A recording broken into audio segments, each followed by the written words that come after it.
welcome to our session on communicating and negotiating effectively without feeling like an imposter. So before we start, maybe a little bit about myself first and who I am here today to tell you all about this. And let's see that the slides are actually working as well. Okay, so as you can see, my name is Katrin Sturm. Katrin with a K and Sturm just like storm, but with a U instead of the O. Fun fact, it is actually German and means storm. This is where I grew up, but I'm based in Ireland. So I've been living in Ireland for the last almost 10 years now. Time really flies. And this is also where I set up my company, which is called The Best Possible You, back in 2018. And in fact, I've not always been an entrepreneur myself. I was actually climbing up the corporate ladder myself in the tech industry as a woman in tech, from really entry-level positions like business development, sales in a company called Oracle. And then most of my time, I managed people of up to 12 direct reports in a company that you might be familiar with called Salesforce in business development and sales environment. So a lot of communicating, a lot of negotiating on a very regular basis, all surrounded by men. So this is something probably that you're familiar with, right? Okay, so today's not about me. Today's all about you and on you, like how you can brush up your communication and negotiating skills. And my goal is really to share a couple of tips and tricks that have helped me to get where I am today, but also that I've seen working for other successful women in the businesses. Okay, so when I think back on my career journey and even my own entrepreneurial journey, something that I usually come across as is that sometimes when we think about developing ourselves, we think we need to get another degree, we need to get another training, we might need to get another certificate first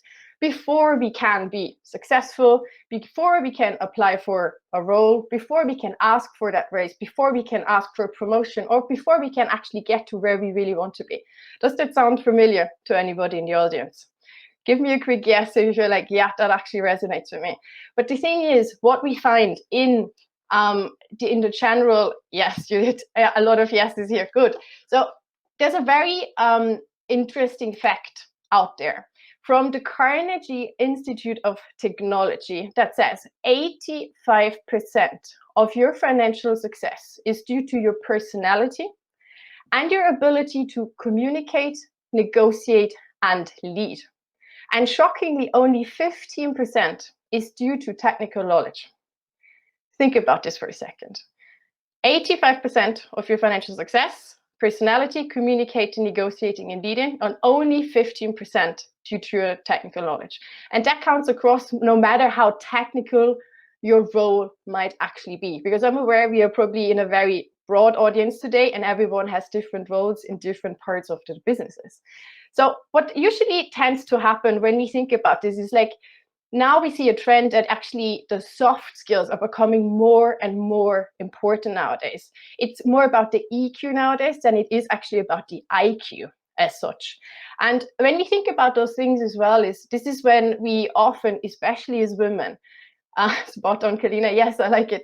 So especially as women, we always kind of tend to hold ourselves back when it comes to our own abilities and skills. Would you agree? So this is how it actually looks like.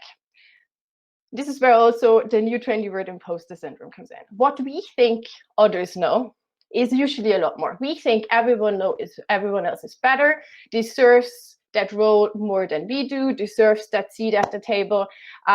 We don't know as much as everyone else. We tend to put ourselves here, whereas in reality, we're here or even further ahead. So I think that graphic really shows and explains in a very easy and simple nutshell concept what imposter syndrome is and what the reality most of the time actually looks like. And that actually brings me to my very first point today, because before we actually even go out there and communicate with others and negotiate with others, it is the perception of ourselves, the way we communicate with ourselves internally, in our mind, in our head, that we need to change first. Does that make sense for everyone so far? Great. Shruti saying lost it, spot on. Okay, brilliant. So what does that actually mean? So when we talk about like self-talk, so first of all, we need to change the perception of ourselves and how we talk to us in our mind first before we start communicating with others. So everyone, here's the bad news, everyone has an inner critic. For especially as women, our inner critic, have the feeling sometimes is a little bit bigger, and it sometimes becomes even our biggest worst enemy as well. So we're really good in supporting others and really, being empathetic with others and taking care of others. But when it comes to ourselves, it's sometimes a little bit of a different story, right? So the inner critic is something that is natural. So this is how our brain is basically wired. This is also called what the negative bias is, if somebody has already heard about this. So the negative bias is basically coming from a time when we were still living in caves, when we were hunting our own food, basically. And, our brain wanted to keep us safe. It's our natural survival instinct, if you want.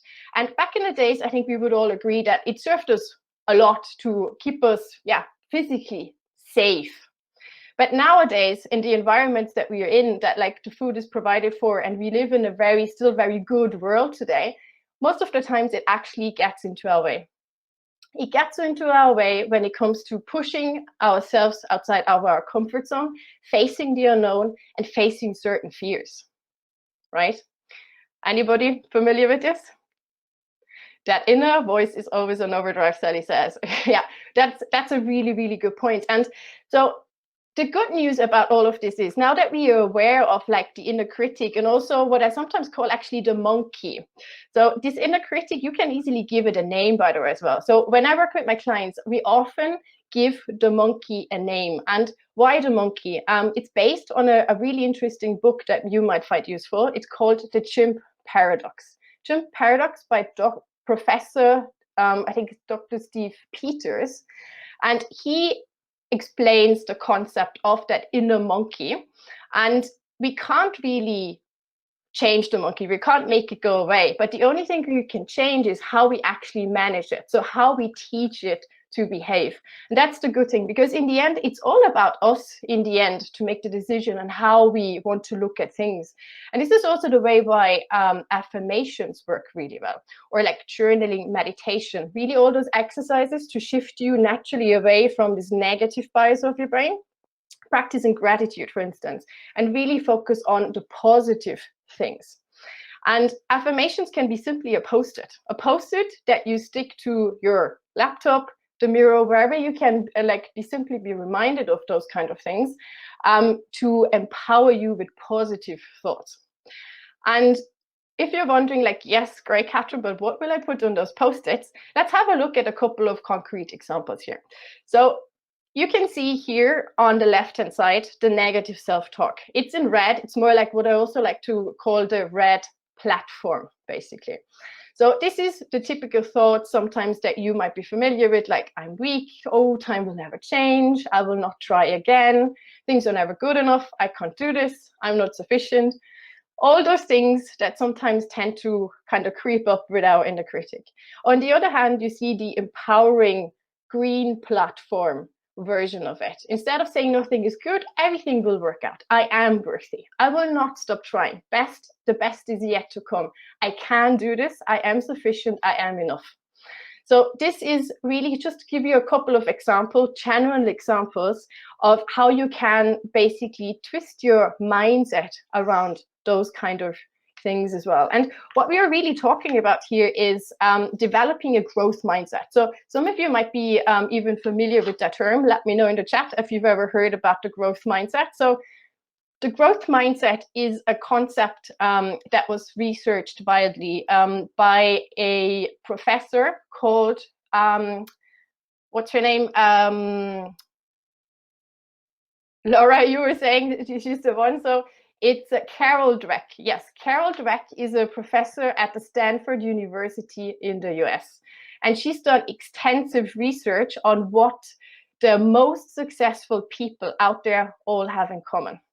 And it is what she found, a growth mindset. In simple terms, what it basically means is whatever happens to you in terms of failures, setbacks, or whatever it might be, it's not about you. It doesn't mean that you are a failure, that you're not worthy of things, that you're not valuable. It's all about the skills, your approaches, the tools, the communication that you've been using. So detach yourself from it and you can build on things, you can learn things. Most of the times we tend to forget, like the way we actually learned walking as well is by trial and error. So she really cultivates and encourages this kind of type of mindset. So why is this so important? Why are we even talking about this when we're talking about communicating and negotiating? Because in the end, I always say, if you don't believe in yourself, why would anybody else? So it will show up in your communication, because you might be familiar with this chart. So the way we communicate is only, surprisingly, 7% by words. And this is sometimes what we get hung up the most, right? So the actual word, what am I going to say? But it is 38% the tone of voice that you are communicating with. And then 55% is the body language, more than half. The way you show up is the most powerful communication tool. And I think this is very important to also bear in mind nowadays, where most of us are still working in a virtual environment. So if you have something very important to communicate, to discuss, or even to negotiate, think twice if like a simple message, a written message, is always the right way to do it. So now we have talked a little bit about like what is naturally holding us back and what we can do basically to prepare ourselves before we even go out there and communicate and negotiate with others.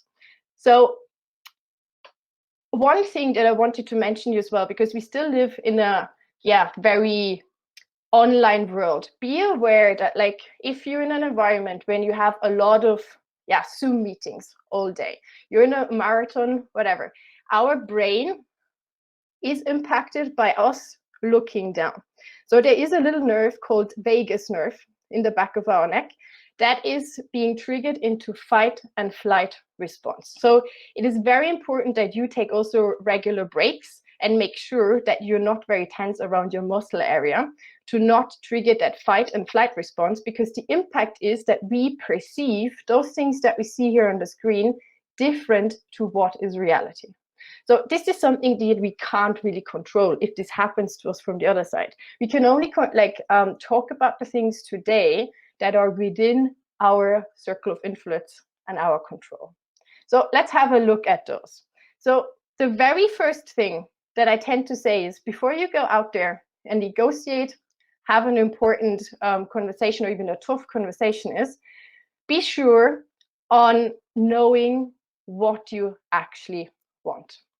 So a lot of people are out there, and when you go and even you walk into a negotiation, it could be a salary negotiation, a client meeting, a lot of people don't even know what their ideal outcome is. How often do we do meetings without an actual agenda? Anybody guilty of this? Right. So take a step back, do your due diligence and your homework, and really make sure that you actually know what you want and what you're aiming for. And especially negotiations, when numbers are involved, make sure that you know what is the reference price that you are sticking there, you're anchoring, and where is your exit price, that you know where are my boundaries, what am I aiming for, and when am I willing to walk away from things. And this one brings me also then quickly to the next point. So once you know what you really want, what your values are, what your priorities are, and what you really want to get out of whatever negotiation or communication is coming up for you, make sure that you actually then go and ask for it.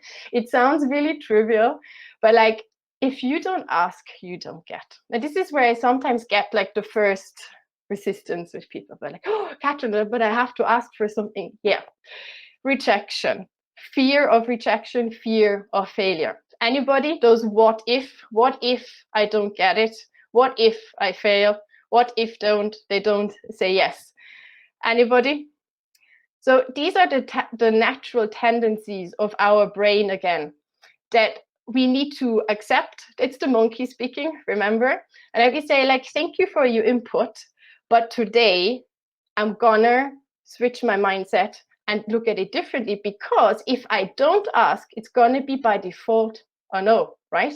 If you don't ask, it's most likely going to be a no anyway. And we sometimes do forget this.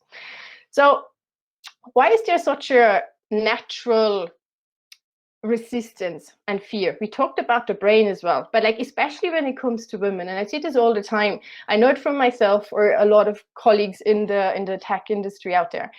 One thing that we need to be very mindful of, if we go out there and communicate and ask for things, it's let's not take things personal. We are very good in attaching our self-worth, even any result, our career successes, to our self-worth and the value, right? Does that sound familiar to anybody? So we think if we don't get that promotion, if we don't maybe close that deal, if we don't, so we have a lot of expectations on ourselves already. And if it then doesn't happen, we simply attach it to ourselves personally. Most of the time we do forget, especially in a business environment, it is not about you as a person. It is about you in the role of serving a certain company. So you have a certain role or a function, and often when we go and ask for things like additional resources, additional headcount, salary increases, promotions, whatever it might be, we sometimes forget that it's not about us. It's not about us wanting something and then not being deserving of things.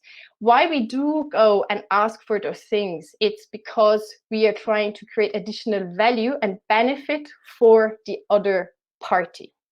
Does that make sense so far?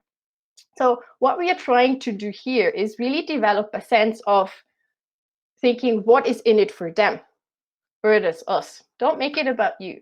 It's all about putting yourself into their shoes. Think about, what do they value? Is it recognition? Is it a better price? Is it money? Is it maybe the title? What is really important for the other party that you then don't need to make it about yourself?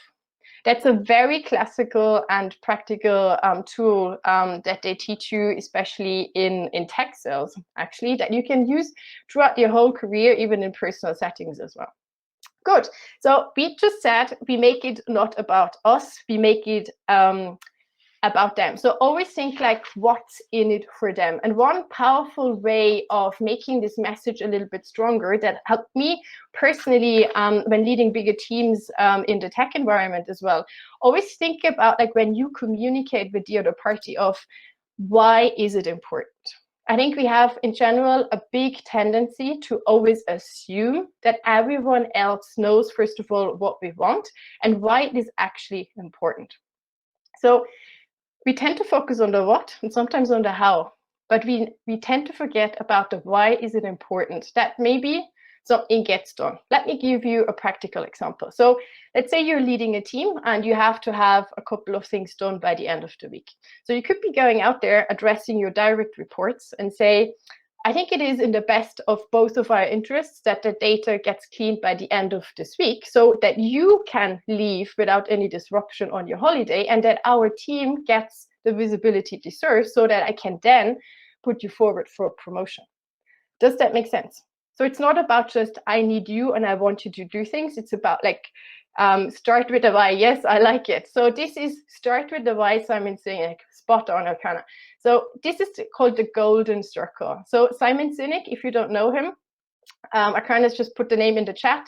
There is a really nice video out there on YouTube, I think, a couple of minutes long, where he explains the golden circle, as he calls it, what we see on the screen here. And he uses the example of Apple on how they actually build such a really big global and popular brand, because they don't really sell on like what to do and how to do it.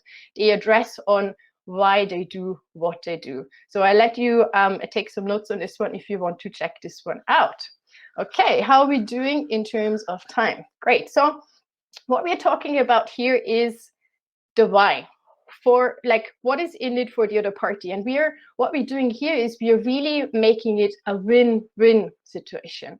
It's a give and take scenario in the end, because no matter when you communicate or even if you negotiate, in the end, it's always about like evaluating the two sides. And it doesn't need always to be a price, like an actual number. It could be anything. So you ask for some kind of investment in terms of time or anything, resources, and the other party will always evaluate what is the potential return on investment, if that makes sense. So it's all about the input it takes, then comparing it to the output. How many times, just ask yourself, like whenever somebody comes to you and asks you for a request, how often do you go maybe, oh, so what's in it for me? Why does that even matter to me? So this is what we also like in the sales world, what people call even value selling. Think about like, what is the value for the other person? What can you give? And that's also the reason when you sometimes hear somebody saying something is too expensive. So a price is a perceived value. So if the value is not big enough to justify the price, it seems expensive. This is where the whole concept of give and take and win-win come from. Talking about win-win, and also, you know, we've been talking about like thinking about the other party's shoes, putting yourself into their shoes, trying to understand what their priorities are, what their values are, what is really important for them. One very simple trick that everybody can use from today on is the language that we are actually using. So instead of saying, I want you to do something, go and actually say, we as a team. I see it all the time with leaders actually, that like sometimes I feel like there's one leader in a rowing boat trying to get other people in other boats to do something. And those people go like, well, why would I bother? I'm already drowning here. So put yourself into the same boat and have a common shared goal, destination, and vision where everyone feels like, well, if we work towards this, it is a win-win and something is in it for everyone. Good. And last but not least, because we are mostly women in the audience, if not only today, and it's a women in tech event. And I know, like, especially in a very still male-dominated industry, I'm going to ask you now, have you ever come across this judgmental statement that women might be a little bit too emotional? Anyone? We women are emotional. Never heard about this before. No, me neither. So I think this is something that like, this is probably a little bit of a bias that we are sometimes fighting against. And my last tip for you today is, you know, don't let yourself label you. So it's again, your mindset. So a very practical tip, instead of you going out and talking about your emotions at all, stick to the facts. It's all about the facts. It's all about the numbers. It's like the kind of, yeah, the business cases that you're building. Like our male counterparts are very analytical. Most of them, let's not generalize, but they like fact-based things. So that being said, don't make it about you and your emotions. But what we've just learned and saw as well is you can, and it is actually encouraged to speak about the emotions it can evoke on the other side. So we know that people buy from people, and it's based on emotions. So if you put something forward, think about like, how will it make the other person feel? Is it like moving towards pleasure? Or often what we tend to forget is we are shying away from fear. So it's all about, look, what is the consequence if we don't get things done? What could be, yeah, happening? So why do we need to prevent it? Why is it important for them? Good. I'm just conscious of time here. We have 6 minutes left. So as a recap, I know this is a lot of things to digest, and I see the chat is going well. I see a couple of people commenting. Yeah, I think the emotional part hit a little bit of a trigger. I think we're all familiar with this. So what we've heard in a nutshell here today that you can take away.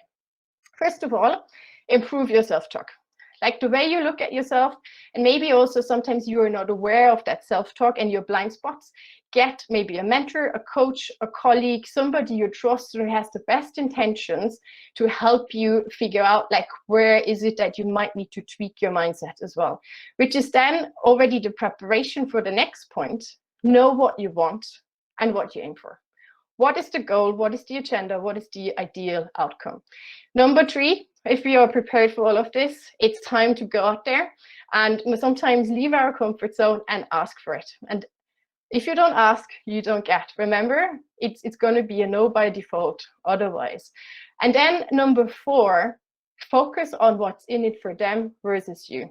what we've just said. So make it all about them. What is the win-win, the value and the benefits for the other party? And whatever you encounter along this way, it doesn't matter what the result is. You're still worthy. You know you can do things. Don't take those no setbacks and rejections as something personal. See it as a gift even.